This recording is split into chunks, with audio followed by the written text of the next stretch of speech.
बंगाल में इतना लेट और इतना कम सीट पर चुनाव क्यों लड़ रहे? असदुद्दीन अवैसी साहब का प्लानिंग है और स्ट्रैटेजी यही रहता है, वक्त कम, मेहनत ज़्यादा और सक्सेस ज़्यादा। मुस्लिम का वोट तो सबको चाहिए, लेकिन मुस्लिम के लिए बात कोई नहीं करता, इसके बारे में क्या कहेंगे? ये आपके पास इसका सवाल का जवाब खुद आपके पास में है। असदुद्दीन अवैसी साहब मुस्लिम, हिंदू और अपर कास्ट SC ST का राजनीति नहीं करते, ओनली एंड ओनली सबके लिए वो सोचते हैं।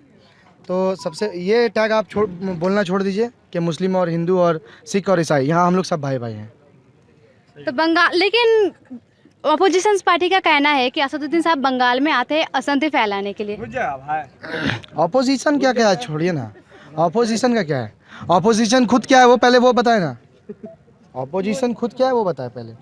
ऑपोजिशन क्या बोले तो यहाँ पे असदुद्दीन अवैसी साहब नहीं थे, जो मौलाना इमदादुल रशीदी थे ना, उनके बेटे का इंतकाल कर दिया गया, मैंने उनको मार दिया गया था, उनको मर्डर कर दिया गया था, तब कहाँ थी उस टाइम? तो असदुद्दीन अवैसी आके यहाँ पे दंगा नहीं फैलाते। कौन था? बीजेपी और TMC थी ना। तो एक भाई है और एक बहन है, तो ये भाई बहन वाला राजनीति यहाँ नहीं चलने वाला। वोट काटने का भी आरोप लगता है। छोड़िए ना, जो बोलता है वोट काटने का आरोप लगता है, अगर हम अपने हक के लिए, अपने लोगों के लिए आवाज़ उठाते हैं तो वो गलत नहीं है। लेकिन हर एक पार्टी उन्हीं को क्यों ऐसे आरोप लगाता है एक के ऊपर एक? बीजेपी का दलाल, बीजेपी का B टीम, वोट काटुआ और क्या कुछ।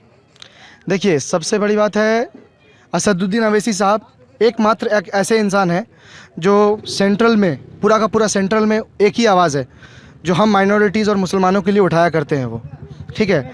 उसका खोब लेकर सारी पार्टियां उन पर टूट पड़ती हैं। ममता, आपने माइनॉरिटीज़ के बारे में कहा, ममता बनर्जी ने कहा है कि सारे माइनॉरिटीज़ एक होकर उनको वोट दे। आप एक बात बताइए, अभी ममता बनर्जी जी का मैनिफेस्टो आया था ना, उसमें माइनॉरिटीज़ का कहीं पे है क्या कुछ? नहीं। तो फिर कैसे हम लोग वोट दे दें उनको? हम लोग सिर्फ वोट डालते रहे, माने हम लोग सिर्फ वोट गिराते रहे और हम लोग सिर्फ यूज़ होते रहे क्या? हम लोग को लिए कुछ नहीं है। लेकिन सारे पार्टियां ही आपको B टीम क्यों बोलता है? बोले तो जो बोलता है बोलने दीजिए ना, हम क्या है वो हम जानते हैं। इसको डर है ना, पहले अभी सोच रहा है कि ऐसा ना हो कि आने वाला टाइम में फिर हमको कुछ ऐसा मतलब प्रॉब्लम हो जाए कि या फिर मेरा अगेंस्ट बहुत बड़ा कोई मुद्दा खड़ा हो जाए, ये पार्टी खड़ा बन के खड़ा हो जाए, इसी वजह से उसको बहुत डर है इस चीज़ का। TMC का मैनिफेस्टो में एक भी वर्ड मुस्लिम का नहीं है, क्या मुस्लिम वोट MIM को जाएंगे? ज़रूर जाएगा MIM को। हम लोगों के लिए और सारी बाकी कौम के लिए, मीम जो पार्टी है सब कौम के लिए है, सिर्फ मुस्लिम के लिए नहीं है ये पार्टी। ये पार्टी ऐसी है कि आप हैदराबाद जा कर के आप उनके बेसिक को अगर आप सर्च करेंगे तो आपको समझ में आ जाएगा कि ये पार्टी एक मतलब सेकुलरिज्म पार्टी है, ये सब के लिए है। अगर ये कोई सोचता है कि ये सिर्फ मुस्लिम के लिए, तो उसका वो मतलब माइंडली प्रॉब्लम है, इसका ये सोच ही गलत है। जब ये पार्टी यहाँ पे एक बहुत बड़ा पार्टी बनकर जब खड़ा हो जाएगा आने वाले टाइम में, तब सभी को समझ में आएगा कि पार्टी क्या है और क्या कर सकता है। इंसान बोलने वाला बहुत कुछ बोलता है, लेकिन वो जितना कर सकता है उसका सामने में रहता है, और ये ज़्यादा कुछ बोलते नहीं है, जो करेंगे वो सामने रहेगा। ज़्यादा बोलने वाला आदमी कोई फायदा नहीं। माँ के पेट से तो पार्टी नहीं ना फैलता है। आज आपके मतलब पब्लिक मीटिंग में भारी भरकम भीड़ हुआ है, क्या लगता है वो सब वोट में कन्वर्ट हो जाएंगे? वोट में तो 9 तारीख को ही कन्वर्ट हो गया था, आज तो सिर्फ देखने को आए थे सदर साहब को।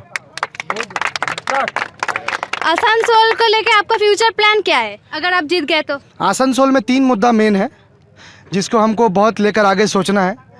हो सकता है शायद इस बात से किसी को अच्छा लगे या बुरा लगे। सब 3 मुद्दा यही है कि आसनसोल में जो अभी सेक्स रैकेट का जो एक गलत नज़रिया बनाया हुआ है, हो सकता है आसनसोल को बदनाम किया जा रहा है, उस बदनामी के दाग से हटाना है। ड्रग एडिक्ट जो किया हुआ है, ड्रग एडिक्ट आज आसनसोल में ड्रग एडिक्ट से छोटे से लेके बड़े तक जो डूबे हुए हैं, उससे ड्रग फ्री करना है, ड्रग फ्री आसनसोल को करना है और बेटर एजुकेशन सिस्टम पे ट्रीटमेंट लेना है। ये 3 उद्देश्य है हमारा। अभी आसनसोल में कौन से MLA यहाँ पे?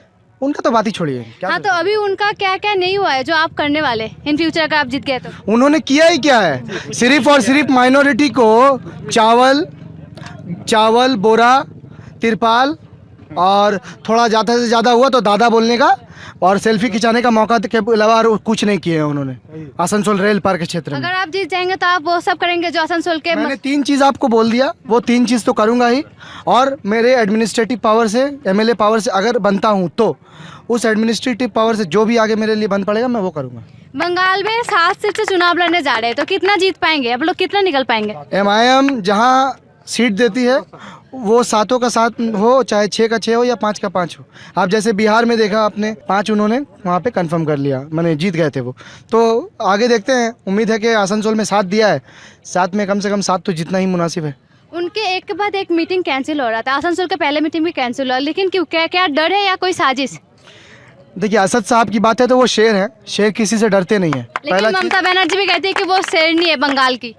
देखिए वो अपने जगह में शेरनी है, लेकिन आसनसोल में तो हम ही शेर है और असदुद्दीन अवैसी के सदारत में शेर हैं यहाँ पे। तो आपको आज जितना भी भीड़ हुआ है वो सब कुछ, मतलब हर एक जगह उनका जितना भी भीड़ होता है सब जगह, मतलब टीएमसी सरकार भी है, बीजेपी भी है, सबको हरा पाएंगे एमआईएम?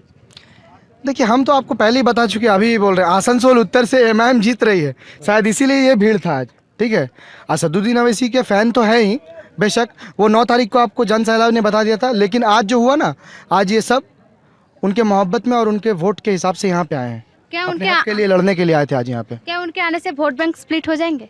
देखिए वोट बैंक का तो पता नहीं, असदुद्दीन अवैसी साहब वोट बैंक का राजनीति नहीं करते। असदुद्दीन अवैसी साहब लोगों के पास, लोगों के साथ रहने का राजनीति करते हैं और इसी राजनीति के उद्देश्य के साथ लोगों का भला हो, उसी के लिए वो आगे जाने जाते हैं। ममता बनर्जी हाल ही में एक पब्लिक मीटिंग में कोच बिहार में असदुद्दीन साहब को बीजेपी का गाय बोला है, सॉरी टू से बट बीजेपी का गाय बोला है, इसके बारे में क्या कहेंगे? बीजेपी का गाय, तब ममता बनर्जी जी बीजेपी की बकरी है। वो जब जब बीजेपी यहाँ आती है दीदी दीदी करती है और कटवाती है यहाँ पे, ठीक है ना। तो पहले दीदी को बोलिए कि खुद बकरी का टैग हटाए, उसके बाद इधर गायेगा और भैंस बोलना शुरू करे। कम्युनल का भी आरोप लगता है, क्या कहेंगे? कम्युनल का बात ही छोड़िए, जो इंसान मुस्लिम होकर मुस्लिम के अलावा हिंदू जात को इतना क्लोजली पसंद करते हो, उनसे आप कम्युनल और सेक्युलर की बात नहीं कर सकते। उनसे सिर्फ आप हिंदुस्तानी का ही बात कर सकते हैं, और वो एक सच्चे हिंदुस्तान है। बैरिस्टर असदुद्दीन अवैसी साहब इस चीज़ का प्रूफ है। ममता बनर्जी का कहना है वो बीजेपी से पैसा लेकर बंगाल आए हैं साजिश रचने के लिए उनके अगेंस्ट में। ममता बनर्जी का बात जहाँ तक रहा, देखिए ममता बनर्जी क्या है क्या नहीं वो खुद जानती है। हमको तो लगता है, जैसा कुछ दिन पहले हमारे सदर साहब ने बोला था, आज मैं भी बोल दे रहा हूँ, अगर ममता बनर्जी जी साबित कर दे तो असदुद्दीन अवैसी जी ने बोला ना कि हम अपना 90% पैसा उनके भाईपों को दे देंगे, तो मैं भी वही बोलता हूँ। आज ये पश्चिम बर्धमान जिला का सबसे मेन गढ़ है आसनसोल, ठीक है। कितना कोयला चोरी और कितना लोहा चोरी और कितना ड्रग एडिक्ट और कितना माफिया गुंडा यहाँ से पैसा पहुँचा रहा है, सब हम लोगों को पता है। हम लोग मुंह नहीं खोल रहे हैं, जब मुंह खोलेंगे ना तो अच्छा का यहाँ के जो रहनुमा बने फिर रहे हैं उनका भी हवा खराब हो जाएगा, ठीक है ना। एमआईएम के बंगाल चुनाव लड़ने का मुद्दा क्या है? आप लोगों का मैनिफेस्टो क्या है? मैंने एमआईएम का जो मेन मैनिफेस्टो है वो अभी तक मेरे पास नहीं आया है, लेकिन आसनसोल का 3 मुद्दा जो बेसिक मुद्दा है मैंने बता दिया। ड्रग फ्री चाहिए आसनसोल, ठीक है। सेक्स एडिक्ट जो सेक्स रैकेट का जो नाम एक धब्बा लगा, र्यूमर लगा है, उसको हटाना है, और बेटर एजुकेशन ट्रीटमेंट चाहिए। ये 3 मुद्दा लेकर आसनसोल में उतरी है एमआईएम और इसी पे काम करेगी आगे।